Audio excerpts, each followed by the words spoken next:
தேனி மாவட்டம் கம்பத்தில் முல்லை பெரியாறு அணைக்காக போராடிய விவசாயிகளுக்கு பாராட்டு விழா மற்றும் மாவட்ட விவசாய சங்க புதிய நிர்வாகிகள் பதவியேற்பு விழா நடைபெற்றது.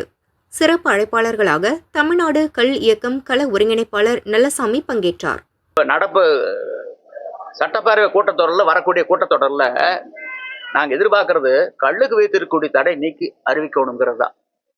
ஆக கல்லுக்கு வைத்திருக்கக்கூடிய தடையை நீக்கி அறிவித்தால் தமிழ்நாடு முதன்மை மாநிலமா மாறும். தமிழ்நாடு அரசுகிட்ட நாங்கள் எதிர்பார்க்கக்கூடியது ஒண்ணுதான்.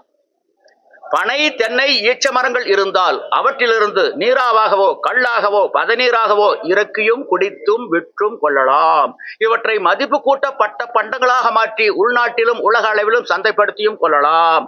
அரசனுடைய தலையீடு குறுக்கீடு இருக்காது. ஏலம் கடை இல்லவே இல்லை. அதே நேரத்தில் கலப்படம் போன்ற தவறுகள் நடப்பதாக கண்டறியப்பட்டால் கடுமையான தண்டனை இருக்கும் என்ற அறிவிப்போடு நிறுத்திங்க. இன்னைக்கு வேலைவாய்ப்பு அலுவலகத்துல 83 லட்சம் பேர் பதிவு பண்ணிட்டு உட்கார்ந்துருக்காங்க. அந்த இளைஞர்களுக்கு ஒரு அருமையான வாய்ப்பு. இந்த கல் இறக்கிறது சுற்றுச்சூழலை பாதிக்காது. இதுக்கு மின்சாரம் தேவையில்லை.